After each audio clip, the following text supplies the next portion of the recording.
Math मंत्रा channel पर एक बार फिर से सभी छात्रों का स्वागत है। आज हम लोग कक्षा 10 विषय गणित के प्रश्नावली 3.2 के प्रश्न संख्या 5 को हल करते हैं।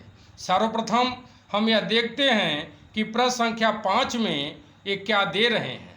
ये कह रहे हैं कि एक आयताकार बाग जिसकी लंबाई चौड़ाई से 4 मीटर अधिक है का अर्ध परिमाप 36 मीटर है। बाग की बीमाएं ज्ञात कीजिए।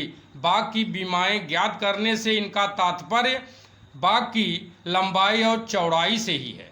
चलिए सर्वप्रथम हम मान लेते हैं कि माना बाग की लंबाई x मीटर तथा बाग की चौड़ाई y मीटर है।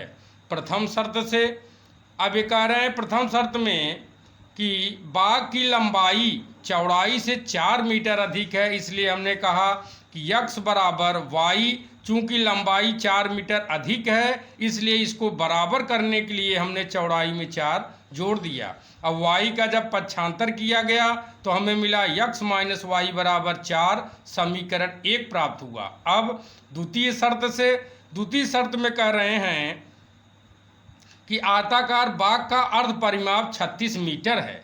तो द्वितीय शर्त से हम लोगों ने लिखा x प्लस वाई बराबर 36, समीकरण 2। ऐसा हमने क्यों लिखा? चूंकि हम जानते हैं कि आयत का परिमाप बराबर होता है 2 ब्रैकेट में लंबाई धन चौड़ाई, जबकि ये परिमाप न दे करके क्या दे रहे हैं? अर्ध परिमाप, इसलिए आयत का अर्ध परिमाप होगा x प्लस वाई। आयत का अर्ध परिमाप लंबाई और चौड़ाई के योगफल के बराबर होता है। अब समीकरण 1 और समीकरण 2 को जोड़ने पर समीकरण 1 क्या है? x माइनस वाई बराबर 4, समीकरण 2 क्या प्राप्त हुआ हमें? x प्लस वाई बराबर 36। अब यहाँ हम देखते हैं जोड़ने में चिन्ह नहीं बदलता है, इसलिए माइनस वाई प्लस वाई आपस में कट गए और हमको मिला 2x प्लस 2x बराबर 40। तो 2x बराबर 40 अगर हमको मिल रहा है तो x बराबर क्या मिलेगा? 20 मिलेगा। अब x बराबर 20 समीकरण 2 में रखने पर समीकरण 2 में हम रखते हैं। समीकरण 2 हमारा क्या है? x प्लस वाई बराबर 36 है, इसलिए x जगह हमने 20 रख दिया। 20 प्लस वाई बराबर क्या मिला? 36।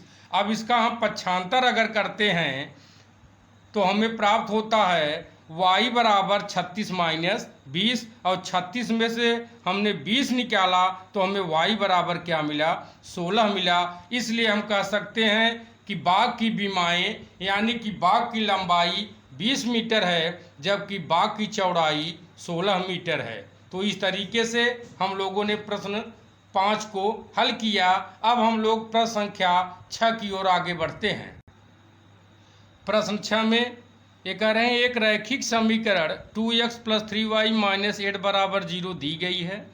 दो चरों में एक ऐसी और रैखिक समीकरण लिखिए ताकि प्राप्त युग्म का ज्यामितीय निरूपण, जैसा कि पहला कह रहे हैं प्रतिच्छेद करती रेखाएं हों, दूसरा कह रहे हैं समांतर रेखाएं हों, जबकि तीसरा कह रहे हैं संपाती रेखाएं हों। इनके कहने का मतलब कि दो चर में एक रैखिक समीकरण प्रश्न में दिया गया है, इसके सापेक्ष हमें दूसरा रैखिक समीकरण लिखना है ताकि ये हमें तीनों बिंदु क्रमशः प्राप्त हो जाएं। तो चलिए इस प्रश्न को हम लोग हल करते हैं। यहाँ पे दिया गया है रैखिक समीकरण 2x प्लस 3y माइनस 8 बराबर 0। अगर यहाँ हम लोग तुलना करते हैं व्यापक समीकरण से या मानक समीकरण से, दो चर वाले रैखिक समीकरण के मानक या व्यापक समीकरण से, तो a1 बराबर हमें क्या मिलता है? 2, b1 बराबर 3, जबकि c1 बराबर -8। और पहले भाग में कह रहे हैं कि रेखाएं एक दूसरे को प्रतिच्छेद कर रही हों, यानी कि प्रतिच्छेदी रेखाओं के लिए हम जानते हैं जब a1 upon a2 is not equal to b1 upon b2 हमें मिलता है। तो इसलिए दो चरों में एक रैखिक समीकरण, सिर्फ हमको इतना बना देना है कि a1 और a2 का अनुपात b1 और b2 के अनुपात के बराबर न हो तो हमारा जो दिया गया रैखिक समीकरण है 2x प्लस 3y माइनस 8 बराबर 0 है, तो यहाँ हमने लिख दिया 3x प्लस 4y प्लस 5 बराबर 0। इसी तरीके आप कोई भी दो चरों वाला रैखिक समीकरण लिख सकते हैं। सिर्फ आपको ये ध्यान देना होगा कि a1 upon a2 is not equal to b1 upon b2 हो। यहाँ हम लोग देखते हैं a1 अपान a2 हमें क्या मिल रहा है, देखिए 2/3 मिल रहा है, जबकि b1 अपान b2 क्या मिल रहा है, 3/4 मिल रहा है। इसलिए यहाँ पर ये दोनों ही अनुपातिक मान आपस में बराबर नहीं हैं। अगर ये नहीं है तो ये रेखाएं एक दूसरे को प्रतिच्छेद करेंगी। अब हम लोग भाग 2 की ओर आगे बढ़ते हैं। भाग 2 में समांतर रेखाओं के लिए हमको एक दो चरों वाला एक रैखिक समीकरण प्राप्त करना है। समांतर रेखाओं के लिए हम लोग जानते हैं कि a1 upon a2 is equal to b1 upon b2 but not equal to c1 upon c2। तो चलिए दो चरों में एक रैखिक समीकरण ऐसा हम लिखते हैं ताकि यह कंडीशन हमारा पूरा हो। तो हमने लिख दिया 4x प्लस 6y माइनस 3 बराबर 0। यहाँ पे आप कोई भी दो चरों में एक रैखिक समीकरण लिख सकते हैं, सिर्फ आपको ये ध्यान देना होगा कि समांतर रेखाओं का वह कंडीशन फॉलो करे। तो यहाँ पे हम लोग देखते हैं a1 अपान a2, a1 क्या है 2 है, a2 हमारा क्या मिल रहा है 4, 2/4 का मतलब 1/2। b1 क्या है 3 है, जबकि b2 क्या है 6 है, तो 3/6 बराबर 1/2। c1 क्या है -8 है, जबकि c2 हमें क्या मिल रहा है -3, -8/-3 बराबर 8/3 मिलेगा। इसलिए हम कहेंगे a1 upon a2 is equal to b1 upon b2 but not equal to c1 upon c2। अब हम लोग भाग 3 की ओर आगे बढ़ते हैं। भाग 3 में कह रहे हैं समपाती रेखाओं के लिए हमें दो चरों में एक रैखिक समीकरण और लिखना है। हम लोग जानते हैं कि दो रेखाएं तल में समपाती होती हैं यदि a1 अपान a2 बराबर b1 अपान b2 बराबर c1 अपान c2 हो। तो चलिए दो चरों में एक रैखिक समीकरण यहाँ पे लिख दिया गया 6x प्लस 9y माइनस 24 बराबर 0। देखिए a1 क्या है 2 है, a2 क्या मिला 6, 2/6 यानी क्या मिला 1/3। b1 क्या है 3 है और b2 क्या मिल रहा है 9 है, 3/9 का मतलब 1/3।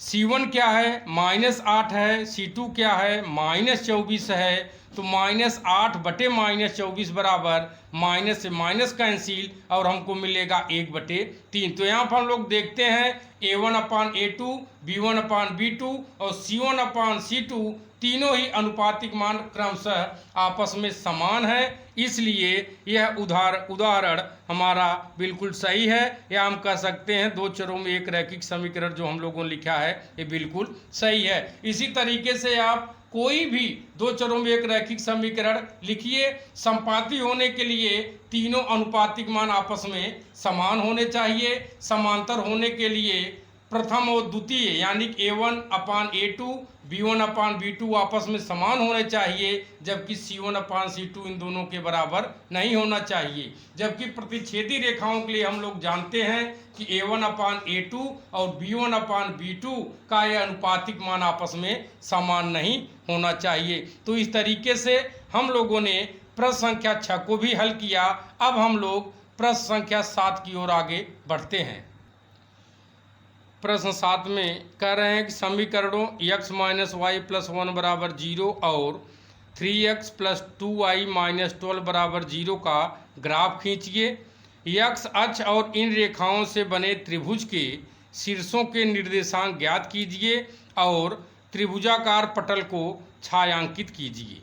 तो चलिए सबसे पहले हम लोग ये जो दो चरों वाले रैखिक समीकरण का युग्म हमको दिया गया है, दोनों से हम लोग एक ग्राफ खींचने का प्रयास करते हैं। सर्वप्रथम समीकरण 1 से हम देखते हैं कि समीकरण 1 दिया है x माइनस वाई प्लस 1 बराबर 0, तो इसको हम लोगों ने बनाया x माइनस वाई बराबर -1, क्योंकि 1 का पक्षांतर करने पर हमको -1 मिल रहा है।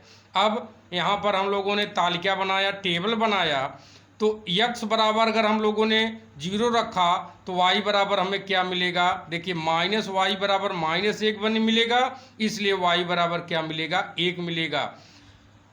और यदि हम लोगों ने y बराबर 0 रखा तो x बराबर क्या मिल रहा है, -1 मिल रहा है। अतः समीकरण 1 से हमें जो दो बिंदु प्राप्त हो रहे हैं वह 0, 1, -1 और 0 है। अब समीकरण 2 से, समीकरण 2 दिया गया है 3x + 2y - 12 बराबर 0, पक्षांतर करने पर हमको मिलता है 3x + 2y बराबर 12। अब x बराबर अगर हम लोग 0 रखते हैं तो 2y बराबर हमको क्या मिल रहा है, 12 मिल रहा है, यानी 2y बराबर 12 मिल रहा है, इसलिए y बराबर क्या मिलेगा, 6 मिलेगा।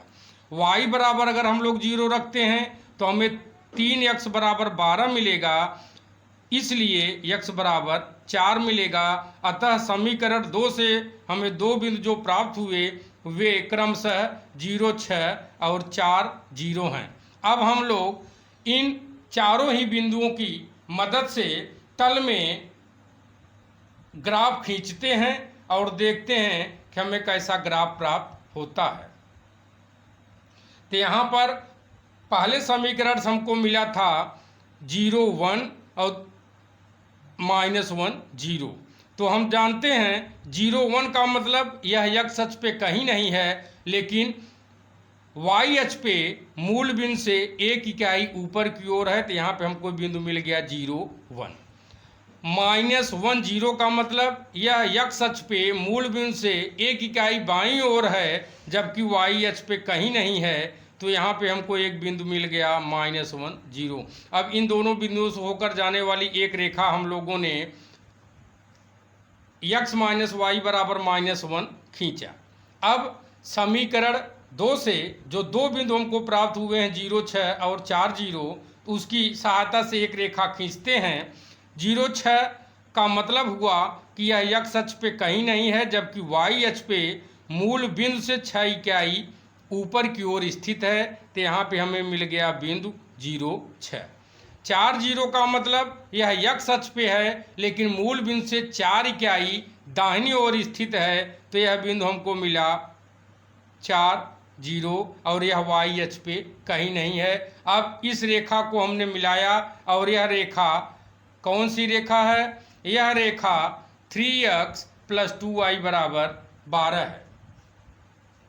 अब जैसे ही हम लोगों ने दोनों रेखाएं खींची तो यहाँ पे हमें बिंदु C के रूप में एक प्रतिच्छेद बिंदु मिल रहा है। अगर आप ग्राफ पेपर पे इसको बनाएंगे, देखिए यह x अक्ष पे मूल बिंदु से 2 इकाई दाहिने की तरफ है, जबकि y अक्ष पे मूल बिंदु से 3 इकाई ऊपर की ओर है, तो बिंदु हमको मिलेगा 2, 3। और अगर आप ग्राफ पे नहीं बना रहे हैं, सादे पेपर पे बना रहे हैं, तो यह प्रतिच्छेद बिंदु हमको कैसे मिलेगा, चलिए उस पर हम लोग चर्चा करते हैं। अब समीकरण 1 हमारा था x - y बराबर -1, तो हम लोगों ने किया क्या, समीकरण 1 के दोनों पक्षों में 2 से गुणा करके समीकरण 2 से जोड़ने पर, समीकरण 1 के दोनों पक्षों में अगर हम 2 से गुणा करेंगे तो हमें मिलेगा 2x - 2y बराबर -2। और समीकरण 2 हमारा दिया गया है 3x + 2y बराबर 12।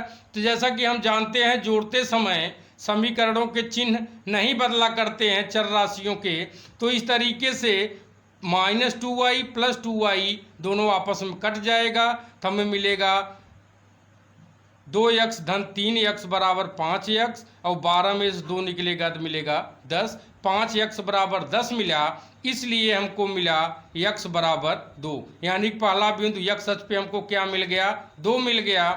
जबकि दूसरा बिंदु ज्ञात करने के लिए हम लोग करते क्या हैं, x बराबर 2 समीकरण 1 में रखने पर जैसे हम रखते हैं तो हमें मिलता है 2 ऋण y बराबर -1, और 2 को अगर उस साइड हम ले गए तो -1 -2 होगा, इसलिए -y बराबर -3, माइनस यहाँ कैंसिल होगा, तो y बराबर क्या मिलेगा, 3 मिलेगा। और हम जानते हैं कि पहला बिंदु निर्देशांक का पहला बिंदु हमेशा x अक्ष के लिए और दूसरा बिंदु हमेशा y अक्ष के लिए होता है। इस तरीके से हमारा ग्राफ कंप्लीट हुआ। अब ये कह रहे हैं यक्ष अक्ष और इन रेखाओं से बने त्रिभुज के शीर्षों के निर्देशांक ज्ञात कीजिए। तो देखिए यक्ष अक्ष हमारा क्या है, यक्ष अक्ष हमारा यहाँ दिया गया है और कह रहे हैं इन रेखाओं द्वारा घिरे हुए त्रिभुज के शीर्षों को ज्ञात करना है। तो ध्यान से देखिए हमारा त्रिभुज क्या बन रहा है, यहाँ से और यहाँ से त्रिभुज का नाम हमने दिया ABC। तो हम देखते हैं अतः त्रिभुज ABC के शीर्ष ए का शीर्ष क्या मिला -1 0, बी का शीर्ष क्या मिला 4 0, जबकि बिंदु सी का शीर्ष हमको मिल रहा है 2 3। तो इस तरीके से त्रिभुज ABC के शीर्ष हमको प्राप्त हुए। अब ये कहते हैं कि त्रिभुजाकार पटल को छायांकित कीजिए। चलिए त्रिभुजाकार पटल को हम लोग छायांकित कर देते हैं। तो इस तरीके से हम लोगों ने त्रिभुजाकार क्षेत्र को छायांकित कर दिया। तो इस तरीके से हम लोगों ने प्रश्नावली 3.2 के सभी प्रश्नों को हल कर लिया है। तो इस तरीके से अगर आप लोगों को प्रश्न हल करने की यह विधि अच्छी लग रही है और आपको प्रश्न अच्छे ढंग से समझ में आ रहे हैं तो हमारे चैनल को सब्सक्राइब कीजिए, हमारे वीडियो को लाइक कीजिए, अपने मित्रों के साथ शेयर कीजिए ताकि घर बैठे आप गणित विषय का आनंद पूर्वक और समझदारी के साथ अध्ययन कर सकें। आप लोगों ने हमारे इस वीडियो को वॉच किया, इसके लिए सभी छात्रों को मैथ मंत्रा चैनल की ओर से एक बार फिर से धन्यवाद।